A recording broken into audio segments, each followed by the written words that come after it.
প্রতিটি মানুষের জীবনে আইন শৃঙ্খলা খুব খুব প্রয়োজনীয়।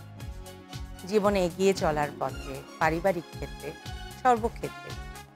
মানুষ বলে আকাশে যত তারা, আইনের নাকি তত ধারা।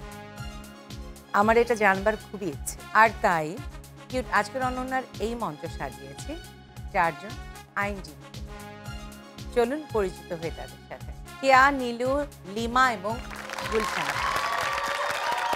কেমন আছেন আপনারা? ভালো আছি। আপনাদের দেখে একটু সাবধানে ঠান্ডা মাথায় কথা বলতে হবে। কোন কথার কি বলে ফেলবো, কোন দিক দিয়ে প্যাচ হয়ে যাবে, আমি তো খুব ভয়ে আছি। না না, আমরা অনেক ভালো। আপনারা অনেক ভালো, সত্যি? তাহলে ঠিক আছে। চার বোন এখানে যখন আছে, আমার ভয়ের কি আছে বলেন? আমরা একটু একটু করে সবার সাথে কথা বলবো, তারপরে পুরো অনুষ্ঠানটা সম্পর্কে আপনাদেরকে জানিয়ে দেবো। আমি প্রথমে কথা বলবো কেয়া আপনার সাথে। ছোটবেলায় যে স্বপ্ন দেখতেন, সেই স্বপ্নের পথ ধরে কি হাঁটছেন? আমি চেয়েছিলাম চাইল্ড সাইকোলজিস্ট হতে, কিন্তু আমার একজন রিলেটিভ আছে এই প্রফেশনে, সে আমাকে অনুপ্রেরণা দিল। এখন আমার খুব ভালো লাগছে। আমি দীর্ঘ 24 বছর ধরে হাইকোর্টে এই সাইকোলজিটা কিন্তু আপনার খুব কাজে দেবার কথা, মানে হিউম্যান সাইকোলজিটা বুঝবার জন্য সুবিধা আসলে। হ্যাঁ, ওটা আমি মনে করি আমাদের পরিপূরক একটা আরেকটার সাথে। অবশ্যই। এবং আমার কাছে মনে হয় আইনের ওই জগতে যারা আছে, পুলিশ বলেন, যা বলেন, সবার সাইকোলজিটা নিয়ে আসলে আগে ওটা একদম মানে বাধ্যতামূলক করা উচিত। মানুষের সাইকোলজি না বুঝলে তো আপনি কোনোভাবে কোনো দিকেই কিছু করতে পারবেন না। ওটা আমার জন্য হেল্পফুল হয়েছে, আমি ক্লায়েন্টের মনোভাবটা বুঝতে পারি। এবার নীলু আপনার কাছে চলে আসি।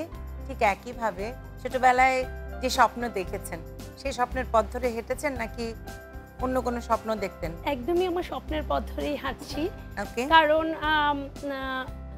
ল পড়ার আগে আমি আমার পরিবারের ইচ্ছাতে মেডিকেলে স্টুডেন্ট ছিলাম।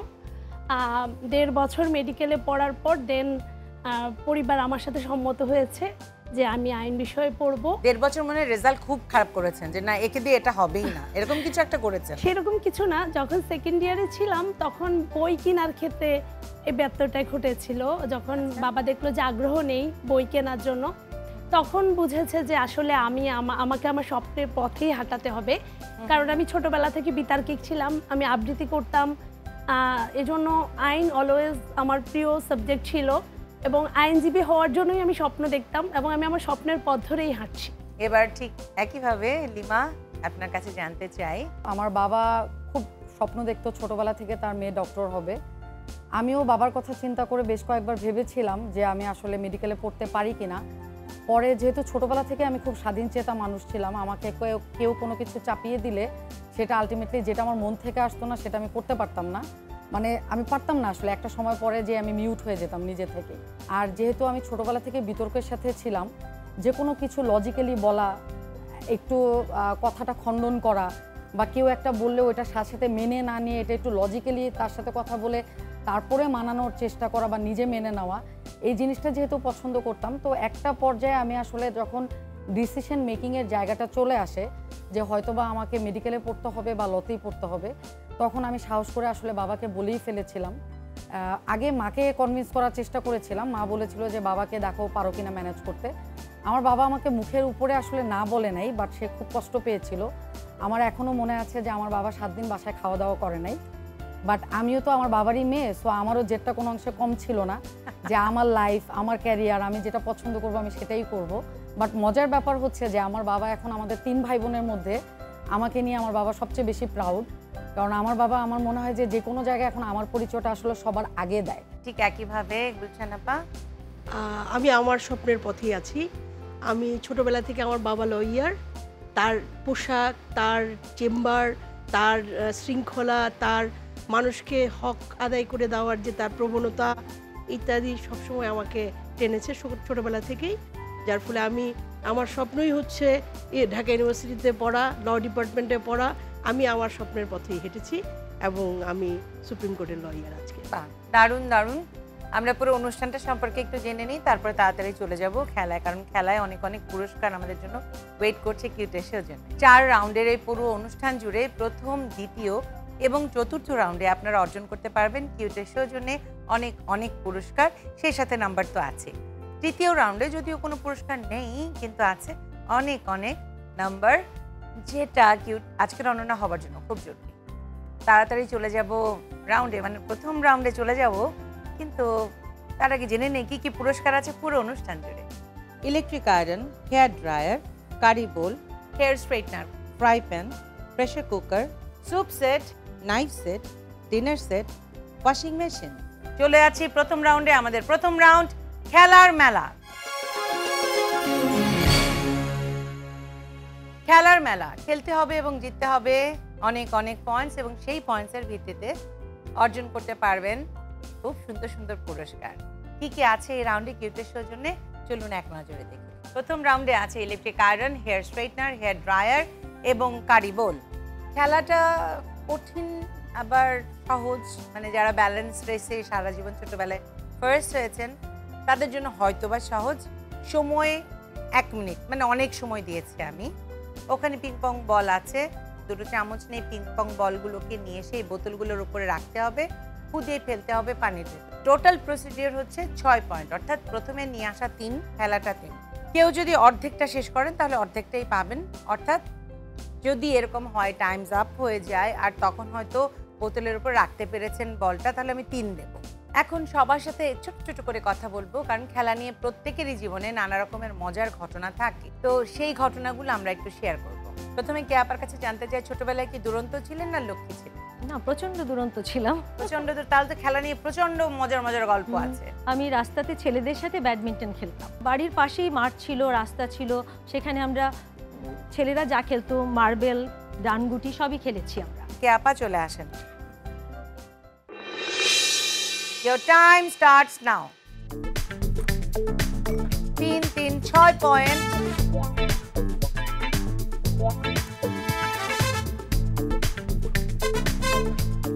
শুধুমাত্র শেষে যেটা থাকবে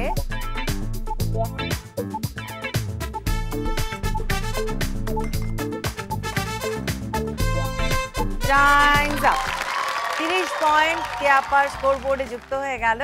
যাই হোক, এবার নীলু আপা আপনার কাছে চলে আসি। ঠিক একইভাবে প্রশ্ন, ছোটবেলায় কোনো মজার স্মৃতি যদি থাকে। খেলা নিয়ে আমি আমার নানুর বাড়িতে বড় হয়েছি। আমি আমার নানুর খুব প্রিয় ছিলাম, কারণ আমি সবসময় আমার নানুর কাছেই থাকতাম। ওটা একটা বাড়ি ছিল, সেখানে বউছি, কানামাছি, দাবা, ব্যাডমিন্টন এবং হচ্ছে সাইকেল চালানো, রাস্তায় খেলা সব কিছুই। আর আমি মফস্বলে বড় হয়েছি, আমি কম্বাইন্ড স্কুলে পড়েছি, ছেলে মেয়ে একসাথে।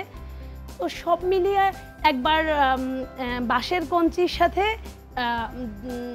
খেলতে গিয়ে আমার এখনও দাগ আছে, এই জায়গাটা একদমই ইয়ে হয়ে গিয়েছিল।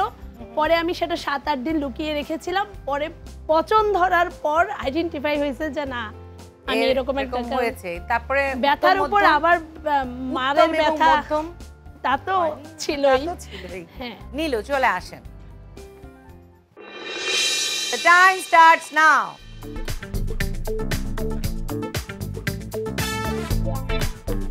আস্তে, খুব আস্তে আস্তে। Good. Slow. বসাবেন খুব slow. Yeah, very good.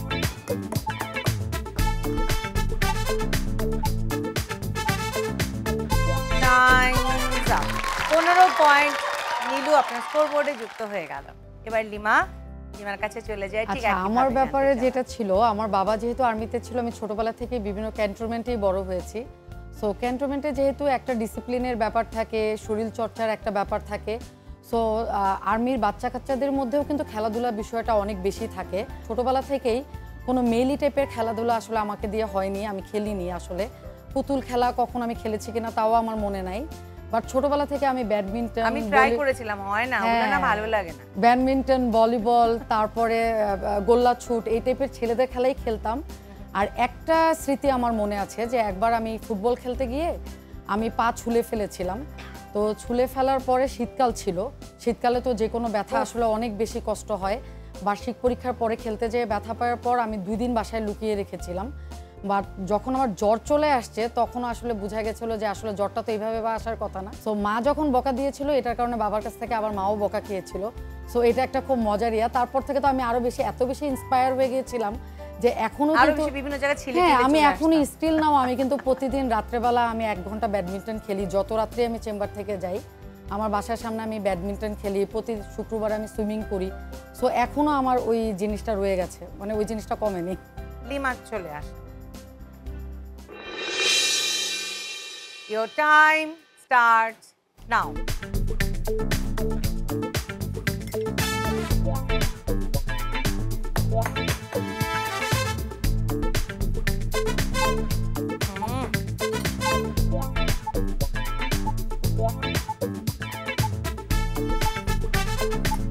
Time's up.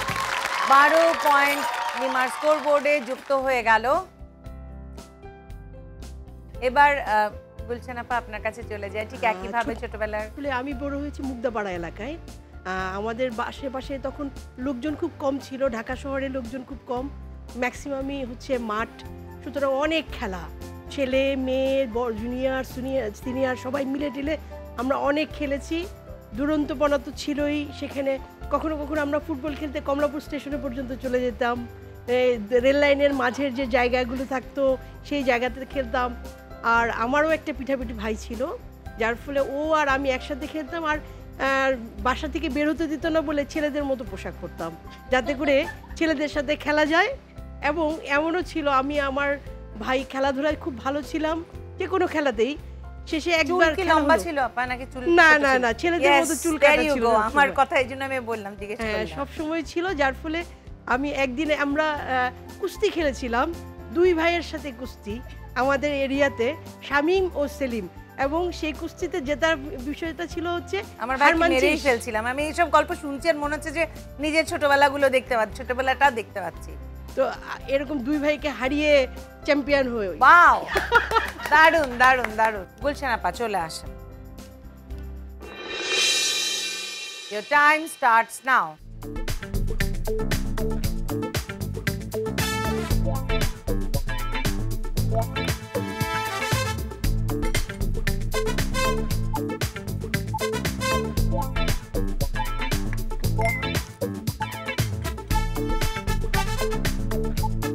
Time's up. 24 point Gulshan আপা আপনার স্কোর বোর্ডে যুক্ত হয়ে গেল। এই রাউন্ডের শেষে স্কোরটা একটু জেনে নিন। কেয়া 30, নীলু 15, লিমা 12, গুলশান 24। নাম্বারের ভিত্তিতে প্রথমে বেছে নিতে পারবেন কেয়া। কেয়া কোনটা চাই? Electric iron. ইলেকট্রিক আয়রন হয়ে গেল কিউটের সৌজন্যে কেয়া আপনি। এবার নাম্বারের ভিত্তিতে বেছে নিতে পারবেন গুলশান কোনটা চাই? আমি হেয়ার ড্রায়ার। হেয়ার ড্রায়ার হয়ে গেল গুলশান আপনার কিউটের সৌজন্যে। নাম্বারের ভিত্তিতে এরপরে বেছে নিতে পারবেন নীলু। নীলু কোনটা চাই? কারি বোল। কারি বোল হয়ে গেল নীলু আপনার কিউটের সৌজন্যে। আর লিমার জন্য রয়ে গেল হেয়ার স্ট্রেটনার। Hair straightener. এটাই লিমা চেয়েছিল, হাসি থেকে আমি বুঝেছি। লিমা পেয়ে গেল হেয়ার স্ট্রেটনার কিউটের সৌজন্যে। খেলা শেষ, নাম্বার দেয়া শেষ। তাড়াতাড়ি চলে যাব পরের রাউন্ডে। পরের রাউন্ড অনেক ইন্টারেস্টিং একটা রাউন্ড, গুনগুন রাউন্ড, গান নিয়ে রাউন্ড।